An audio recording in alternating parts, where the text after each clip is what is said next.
Buenas tardes chicos, mi nombre es Daniel y en esta oportunidad yo les voy a hablar un poco sobre la fenomenología en la corrupción. Se refiere al estudio de la corrupción desde la perspectiva fenomenológica, es decir, es una corriente filosófica en la central de la descripción, es una composición de expresiones, de experiencias más bien y de fenómenos, tanto de forma grupal como individual. En el contexto de la corrupción, la fenomenología busca comprender cómo se manifiesta dentro de una vida cotidiana, cómo afecta a las personas y a la estructura social, y cómo se percibe y cómo se experimenta a través de diferentes perspectivas. La corrupción puede ser extendida como un fenómeno complejo o involucrar actos ilegales o inmorales incluso. El abuso de poder, la deshonestidad, y tiene como consecuencias muy negativas de manera general, pero son de forma muy negativa.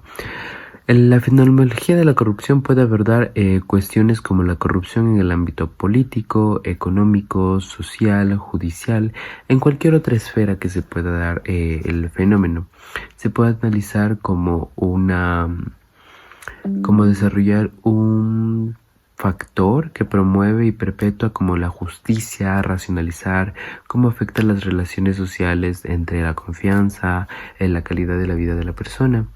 Además, la fenomenología la fenomenología de la corrupción también puede investigar las experiencias subjetivas de todo aquello que participan en actos de corrupción, así como se ven afectados este tipo de casos de corrupción. Se puede explorar cómo se siente una persona involucrada en ciertos actos de corrupción, qué motivaciones y qué justificaciones tiene hasta tal acto que comete. ¿Qué más les puedo decir? La corrupción se define como el abuso, el poder de posición de confianza para obtener beneficios personales o privados de una manera ilícita. Esto implica el uso de recursos públicos, sobornos, la extorsión, el favoritismo, otras prácticas desleales, deshonestas, con el fin de ganar ganancias. La corrupción puede manifestarse de diferentes ámbitos, como el político, el empresarial, el judicial, el educativo, entre otros. También puede involucrar a individuos en organizaciones o situaciones ilegales. También puede involucrar lo que es la distorsión de normas, de procedimientos establecidos en ciertas áreas que no los llevan de una manera adecuada. También dentro de esto existe diferentes tipos de corrupción. Tenemos que tenerlo muy en cuenta esto también, como es la gran corrupción, la pequeña corrupción, la corrupción sistemática, que son uno de los temas más importantes. Como primer punto tenemos también conocida como la corrupción de alto nivel, que se refiere al caso de corrupción que involucra a todos aquellos funcionarios del gobierno, líderes políticos o empresarios poderosos incluso. Estos suelen tener un impacto significativo en la economía de la sociedad y pueden estar relacionados con apropiaciones indebidas de fondos públicos. Así, desde ahí hablamos desde la deshonestidad.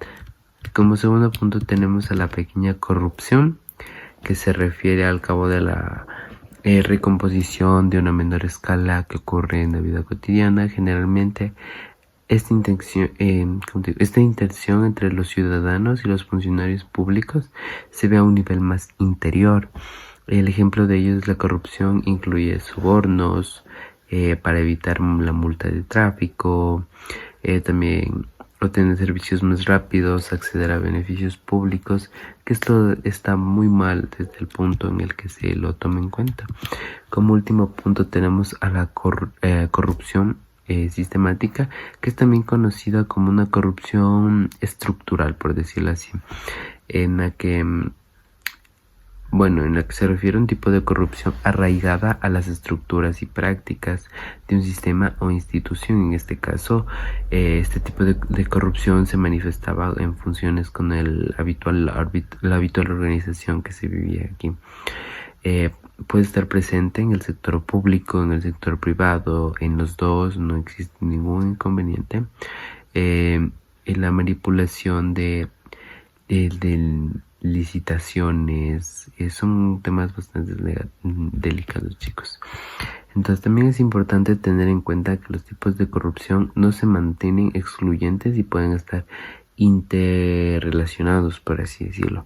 Además existen otros dos enfoques en la clasificación de la corrupción, pero en estos tres tipos viene la percepción general de diferentes formas en la que uno pueda manifestar un fenómeno. Entonces en este caso, como les explicaba, la corrupción es algo muy importante, pero de forma negativa, en la que por ser desleales, no tener palabra, se pueden llegar a involucrar en otros actos que no sean nuestro beneficio por completo. Chicos, mi nombre es Daniel. En esta oportunidad les voy a hablar sobre la fenomenología de la corrupción. ¿A qué se refiere esto? Es al estudio de la corrupción desde una perspectiva fenomenológica. Esta es una corriente filosófica que se centra en la descripción de la comprensión de la experiencia y de fenómenos tales como la experiencia de un individuo como tal.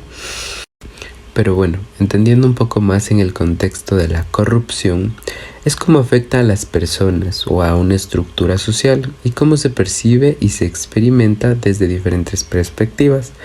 Por ejemplo, la corrupción puede ser entendida como un fenómeno complejo o involucra actos ilegales o inmorales, del abuso del poder y deshonestidad, como también tiene consecuencias bastante negativas sobre la sociedad en general.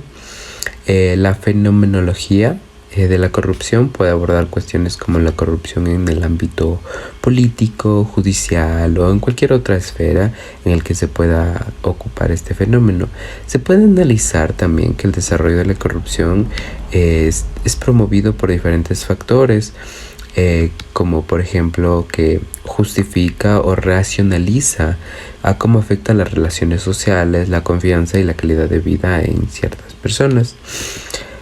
Además podemos concluir, para hacerlo más sencillo, que la fenomenología en la corrupción busca entender la corrupción como un fenómeno complejo y multidimensional, analizando tantos aspectos objetivos como experiencias, percepciones subjetivas, cómo están relacionados a cada una de ellas.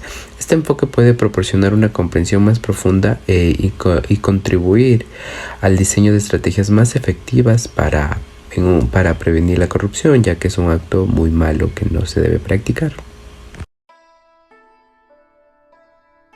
¿Qué es la corrupción? La corrupción es monopolio más discrecionalidad menos accountability, según la fórmula de Robert Kierkegaard. Es decir, la corrupción es concentración de poder para su uso arbitrario, con distorsión de objetivos, privados y públicos. En este último caso, se denomina corrupción política, que se define como concentración de poder público con fines privados.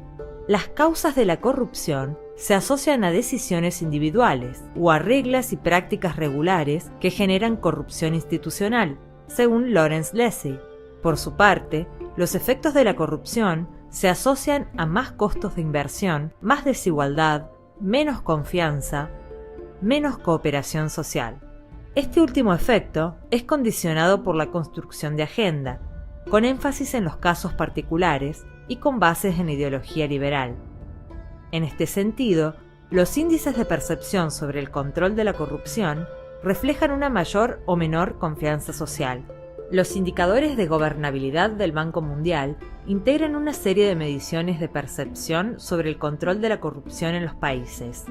El promedio de los últimos 20 años indica que los países con mayor percepción de control de la corrupción en América Latina son Chile, Uruguay, Costa Rica. Y los países con menor percepción de control de la corrupción son Haití, Venezuela, Paraguay. Accountability